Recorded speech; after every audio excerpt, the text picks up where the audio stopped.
দেশজুড়ে লোডশেডিং আর তীব্র গরমে স্বস্তির খোঁজে চার্জার ফ্যান কিনছেন মানুষ। চাহিদা বাড়ায় রাজধানীর বাজারে বেড়েছে বিক্রি, সেই সঙ্গে বেড়েছে দামও। গত 2 থেকে 3 মাসে বিভিন্ন ব্র্যান্ডের চার্জার ফ্যানের দাম বেড়েছে 200 থেকে 600 টাকা পর্যন্ত। কোনো কোনো ক্রেতার দাবি দাম বেড়েছে 1000 টাকা পর্যন্ত। বিক্রেতারা বলছেন, গরম ও লোডশেডিং এর সময় চাহিদা বাড়ায় আমদানিকারকরাও দাম বাড়িয়ে দেন।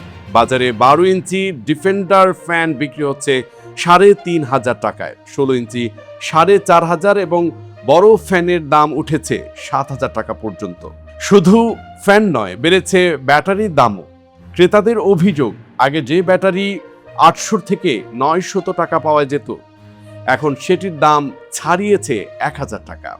সংশ্লিষ্টদের হিসেবে দেশে বছরে প্রায় 30 লাখ চার্জার ফ্যান বিক্রি হয়। গড়ে 4000 টাকা দাম ধরলে শুধু চার্জার ফ্যানের বাজার প্রায় 1200 কোটি টাকা। অতিরিক্ত গরম ও লোডশেডিং হলে চাহিদা বেড়ে যায় 50 থেকে 60% পর্যন্ত। দাম বাড়ায় ক্রেতাদের অস্বস্তি থাকলেও পরিবারের স্বস্তির কথা চিন্তা করে অনেকেই বাধ্য হচ্ছেন কিনতে।